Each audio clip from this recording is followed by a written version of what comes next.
Bonjour à toutes et à tous, je suis Lucie et vous écoutez Radio Santé. Ce matin dans l'émission On vous y répond, je suis en compagnie du professeur Lescalier ainsi que du docteur Villeminot. Et donc pour l'émission d'aujourd'hui, la question de Kevin Delahaye a retenu notre attention. Donc, dans quelle mesure pouvons-nous différencier une drogue d'un médicament ?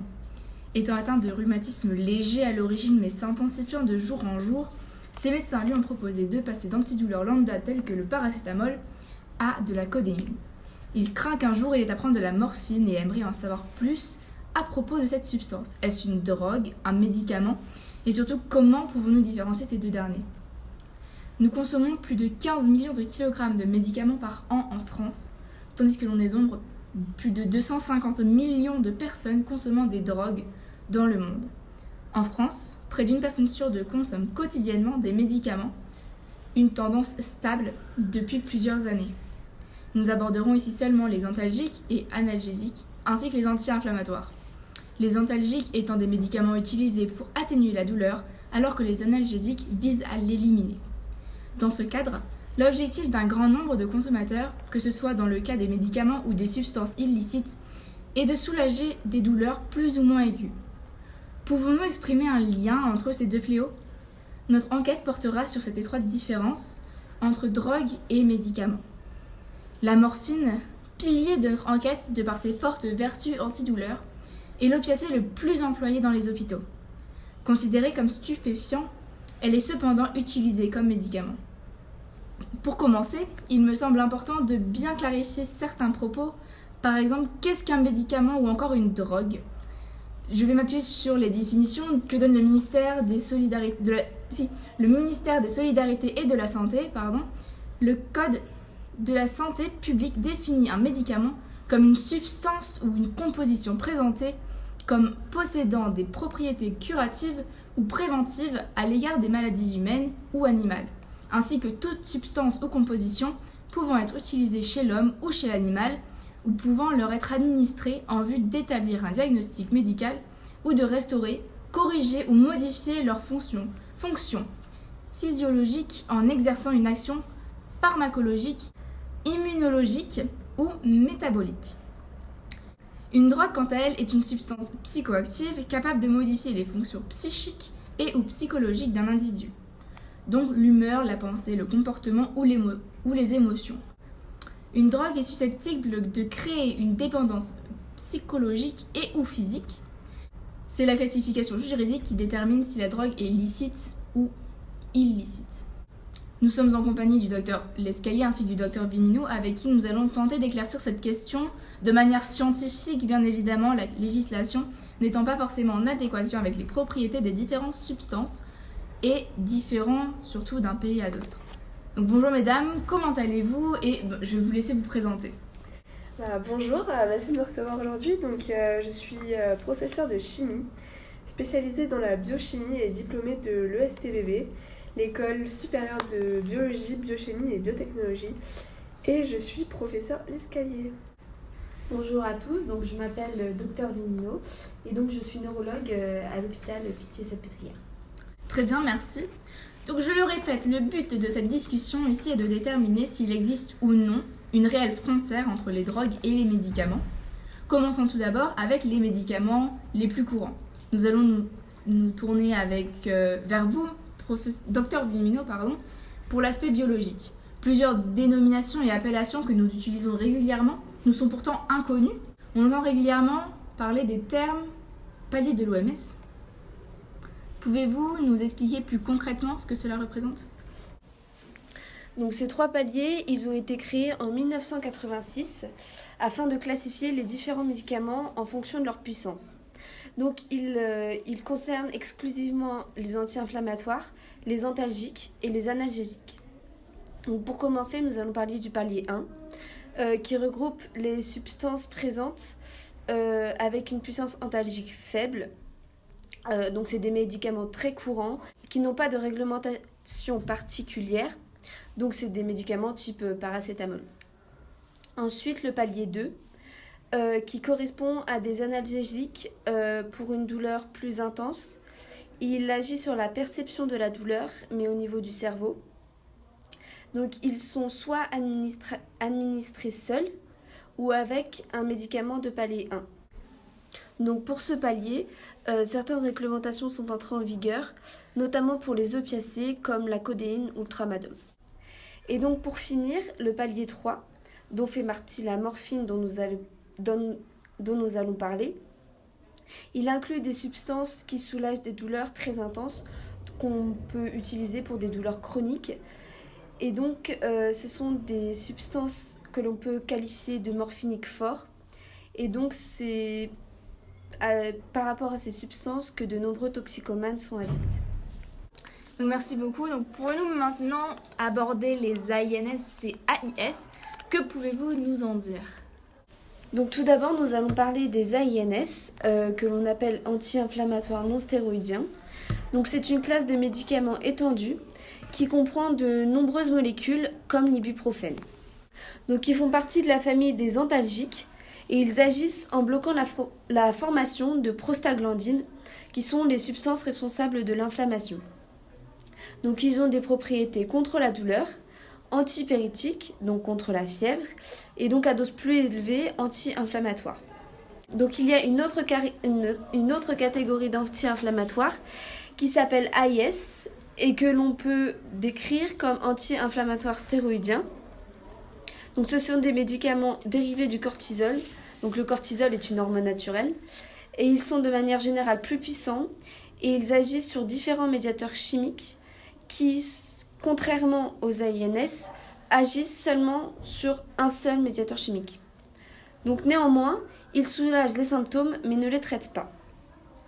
Donc plus précisément, les AINS et les AIS, ils agissent sur des cellules enflammées. Donc ils empêchent la création d'une protéine que l'on appelle bradykinin et elle est à l'origine de la douleur, des rougeurs et de l'inflammation. Donc les AINS agissent sur le cyclooxygénase, qui est une cellule transformée par le métabolisme, et elle est impliquée dans la transmission d'informations entre les cellules, donc elle est à l'origine du processus inflammatoire. Au contraire, les AIS, ils agissent sur le phospholipase, qui est une enzyme qui permet de détacher les liaisons ester, et donc ça agit dans l'intestin grêle. En ce qui concerne le paracétamol, c'est un cas complexe, donc nous ne savons pas exactement comment il agit. Cependant, il se rapproche des AINS et il agit sur le système nerveux central. On peut également les différencier grâce au palier dont on vient de parler précédemment. Donc, tandis que les AINS font partie du palier 1, les AIS font partie du palier 2. Merci beaucoup. Et revenons à une problématique principale, si vous me le permettez. Pouvez-vous nous expliquer ce qui se passe réellement dans notre cerveau lorsqu'on ingère un médicament? Donc pour bien comprendre ce qu'il se passe quand on ingère un médicament, il faut d'abord savoir ce qu'il se passe en temps normal. Donc le cerveau, il est formé de neurones qui transmettent tous les messages nerveux. Par exemple, lorsque l'on veut bouger sa jambe, le message est transmis aux neurones par un nerf moteur qui est ensuite reçu par le cerveau. Donc pour passer d'un neurone à un autre, les neurones font ce que l'on appelle une synapse. Donc il y a des neurorécepteurs que l'on appelle récepteurs opioïdes qui se situent au niveau de la membrane et au niveau des dendrites, vous verrez une photo sur le blog, qui reçoivent l'information. Donc des neurones transmetteurs vont se détacher du neurone pour aller sur ces récepteurs et ainsi transmettre le message nerveux. Donc avant la synapse, on appelle ces neurones des neurones présynaptiques et après cette action, on les appelle des neurones postsynaptiques. Donc si on prend un exemple concret comme l'ibuprofène, qui fait partie des AINS comme dit précédemment, il empêche l'action de la protéine sur l'organisme. Donc en effet, l'ibuprofène agit sur les protéines responsables du regroupement des plaquettes et les protéines responsables de l'inflammation et de la fièvre. Il en vient donc à réduire l'inflammation et la fièvre. Bien, et l'effet d'une drogue est-il le même et quels seraient alors les effets à long terme? Lorsqu'une drogue est ingérée par une personne, donc la drogue bouche et filtre le récepteur, ce qui empêche le message nerveux de passer. Ces drogues peuvent avoir des conséquences comme le risque de dépendance, on parlera alors de toxicomanie, une petite perte de mémoire, mais aussi de QI, des problèmes cardiovasculaires, donc c'est-à-dire au niveau du cœur et des poumons. Elle peut aussi provoquer des constipations et des dépressions, mais il y a encore un bon nombre d'autres conséquences. On va se diriger maintenant vers vous, professeur Lescalier, pour aborder le point de vue chimique de la question. Pouvez-vous nous présenter quelques molécules ? Si vous le voulez bien, je peux vous présenter 4 molécules très connues, utilisées dans un même objectif, donc faire disparaître la douleur. Donc, bien sûr, la morphine dont vous parliez, qui est reconnue comme stupéfiant depuis l'arrêté du 22 février 1990. C'est l'opiacé le plus utilisé en France, mais malgré tout, qui reste très contrôlée, puisqu'elle fait partie du palier 3 de l'OMS, dont vient de vous parler ma consoeur Vimeno. À partir de cette molécule, il y a de nombreuses autres qui sont fabriquées ou synthésées. Nous pourrons en reparler après si vous le voulez. Il s'agit des dérivés morphiniques. Parmi eux, par exemple, la molécule de diacétylmorphine, plus communément appelée héroïne, qui est donc une drogue très puissante ayant des effets analgésiques 300 fois plus forts que la morphine. De palier 2 de l'OMS, la méthylmorphine, soit la codéine, est également un dérivé morphinique qui, cependant, présente des effets 6 à 7 fois moins forts que la morphine. Enfin, le paracétamol, ou l'acétaminophène, de palier 1, n'a lui rien à voir avec la morphine, hormis son effet antalgique. Et quelle différence, surtout, pouvons-nous chimiquement constater entre ces molécules ? Plus précisément, quelles caractéristiques chimiques diffèrent entre une drogue et un médicament, donc ici entre la morphine et ses dérivés tels que l'héroïne notamment ? Tout d'abord, on pourrait se concentrer sur la morphine et ses deux dérivés que je viens de vous présenter. Donc, la morphine, c'est une molécule de formule chimique C17H21NO3. Donc, elle contient 17 atomes de carbone, 19 atomes d'hydrogène, 1 atome d'azote et 3 atomes d'oxygène. Elle présente 3 benzyles, que nous appellerons plutôt cyclaromatiques, qui est un groupement caractéristique comprenant un ensemble de 6 atomes de carbone avec une alternance liaison simple et liaison double. Elle possède également un carbonyle, donc c'est une double liaison entre un atome de carbone et d'oxygène. Enfin, elle contient un hydroxyle, donc c'est un ensemble oxygène-hydrogène. C'est un groupe alcool, il a une fonction alcool. Voilà. Donc cette molécule, pour finir, c'est un alcaloïde, c'est-à-dire que c'est une molécule naturelle qui est extraite de l'opium. Donc l'opium, c'est un liquide qu'on peut retrouver dans le pavot. Voilà. De cette molécule de morphine, pour obtenir de l'héroïne consommable, il faut en premier lieu la baser, ce qui correspond à un ajout d'anhydride acétique et d'acide sulfurique, avant d'exposer le tout à 85 degrés pendant environ 4 heures. Ceci, c'est l'héroïne base. Ensuite, il faut y ajouter de l'acide chlorhydrique pour, au final, obtenir de l'héroïne. Nous pouvons constater que la seule différence, à la fin, c'est l'oxydation des alcools, donc des hydroxyles. Donc en effet, ces deux hydroxyles, ils se sont transformés en ester. Et du coup, nous obtenons à la fin une formule chimique C21H23NO5. L'héroïne est donc une molécule hémisynthétisée, puisqu'elle est transformée à partir d'une molécule naturelle, mais transformée chimiquement ensuite. Pour mieux se rendre compte, 1 kg de morphine correspond à peu près à 700 g d'héroïne. Entre la morphine et la codéine, il y a une seule différence, c'est un groupe méthyle, soit un atome de carbone relié à 3 atomes d'oxygène pour parfaire la règle de l'octet, qui vient remplacer le premier hydroxyle.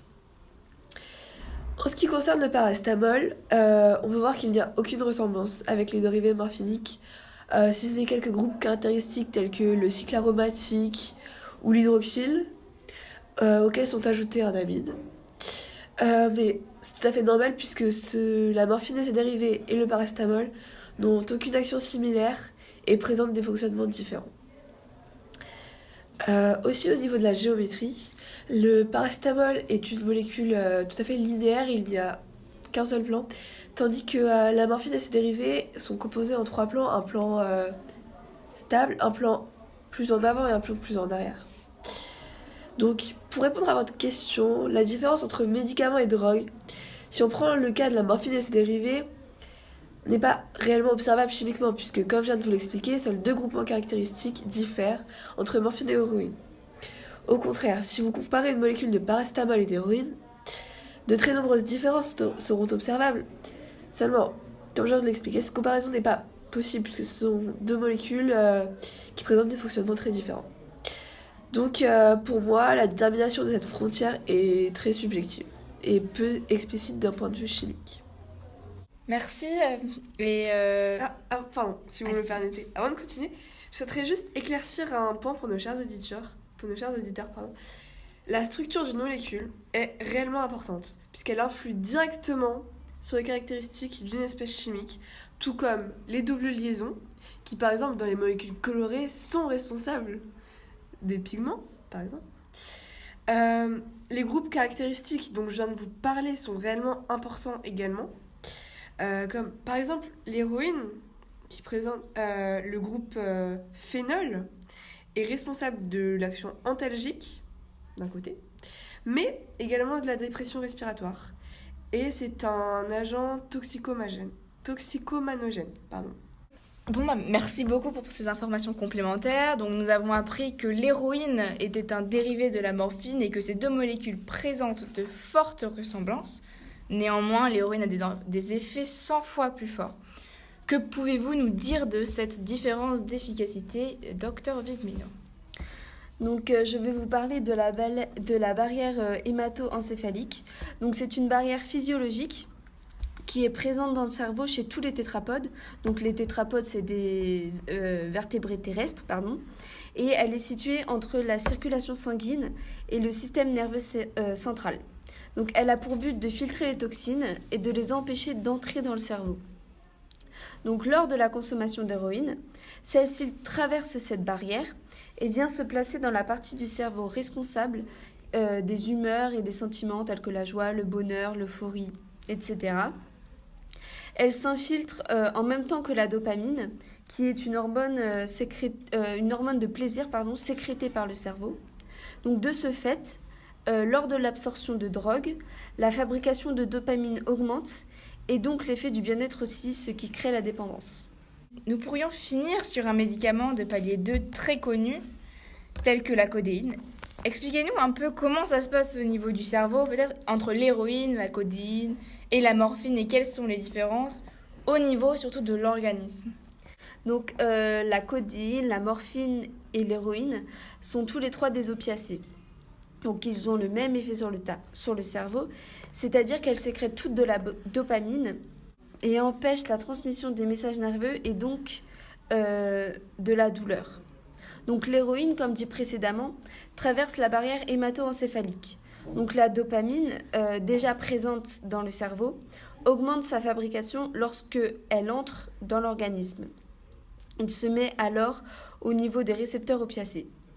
Plus précisément, les opioïdes tels que la morphine ou l'héroïne, par exemple, prennent la place de cellules nerveuses qui sont mu, lambda ou kappa, couplées à une protéine G, donc la protéine qui sont des neuropeptides. Donc les ions chlorure sont alors plus libérés qu'en état normal, et donc la dopamine aussi. En ce qui concerne la codéine, il y a une petite partie qui se transforme en morphine. Ainsi, la morphine et la codéine ont le même mode d'action, mais encore aujourd'hui, celui-ci n'est pas connu. Très bien, merci. Donc, nous allons maintenant aborder le sujet de l'oxycodone et du tramadol. Ce sont tous les 2 des antalgiques très puissants. L'oxycodone est prescrit dans le cadre très strict de l'apaisement des douleurs intenses, notamment chez les malades atteints d'un cancer. Ses effets se rapprochent de ceux de l'héroïne. Cette substance est aussi très recherchée sur le marché de la drogue. Le tramadol, lui, peut être utilisé pour les douleurs aiguës, par exemple après une intervention chirurgicale, ou les douleurs chroniques comme des blessures au dos ou le cancer. Face au risque de pharmacodépendance pour les consommateurs de ces substances, l'Agence nationale de sécurité du médicament et des produits de santé, le ANSM, sonne l'alarme. Quelle comparaison pouvez-vous faire entre ces deux dernières substances et la codéine, professeur Lescalier? Donc, comme je vous le disais, il existe un grand nombre de dérivés opioïdes, tels que l'oxycodone, commercialisé sous le nom de Oxycontin, ou le tramadol, commercialisé beaucoup sous le nom de Topalgic, mais plein d'autres noms également. Donc, l'oxycodone, palier 3 de l'OMS, il est très proche de la codéine, légèrement plus fort, avec un potentiel de dépendance un peu plus élevé. Il est synthétisé à partir de la thébaïne,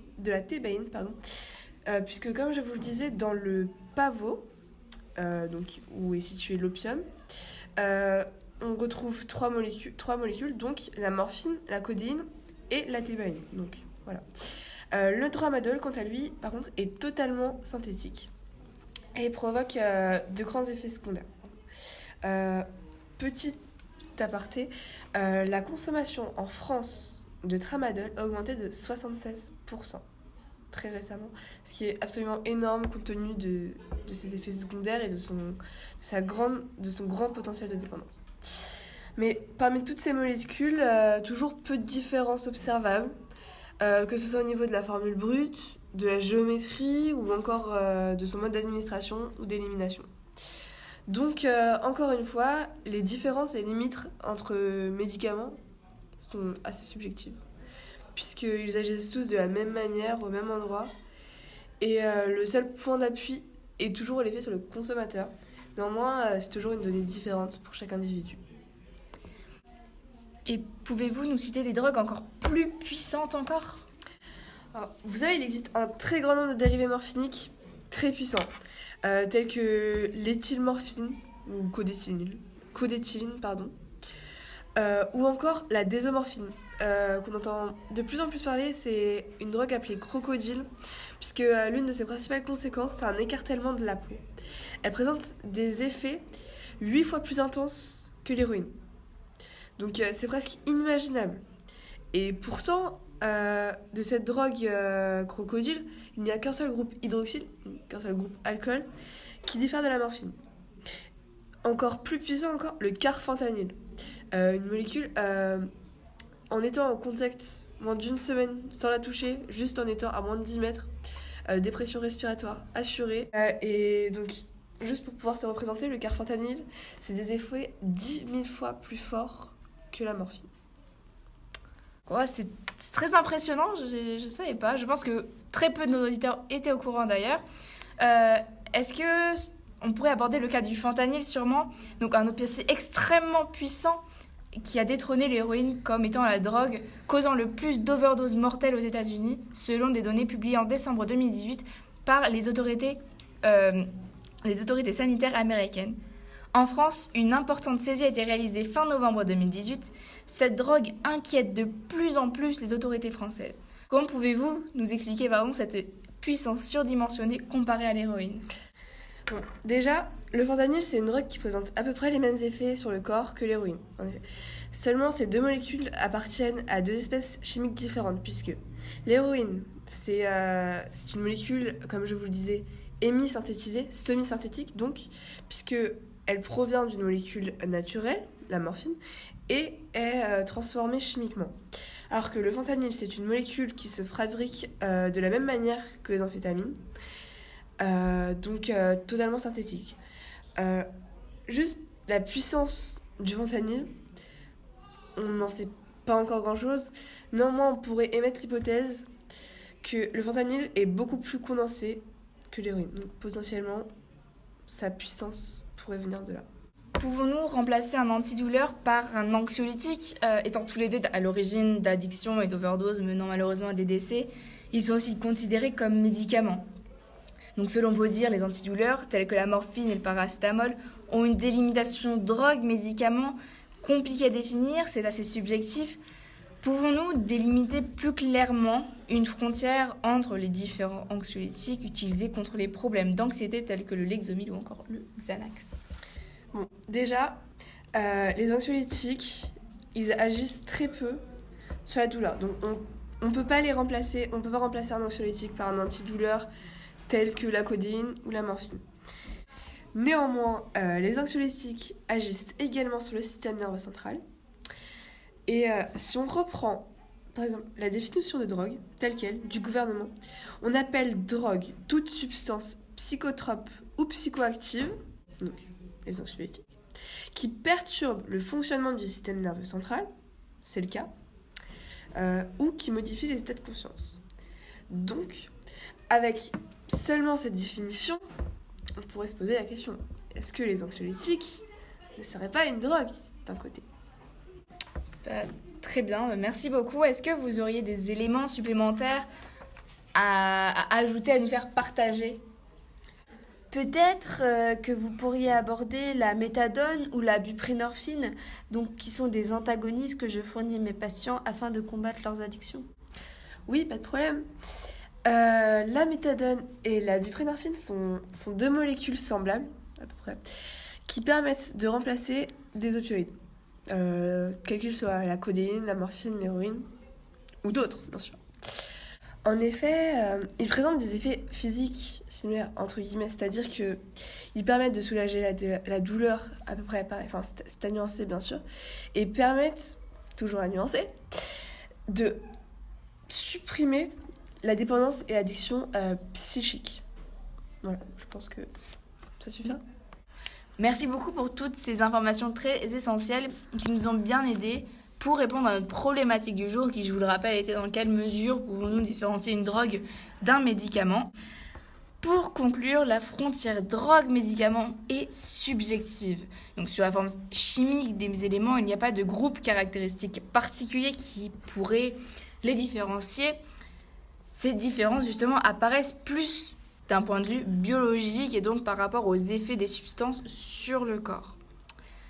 Donc, merci beaucoup, chers auditeurs et auditrices, d'être toujours là, de nous écouter et d'être de plus en plus nombreux tous les jours. N'hésitez pas à nous poser vos questions sur le site internet de l'émission. En attendant, on se retrouve demain, même lieu, même heure, avec un nouveau sujet.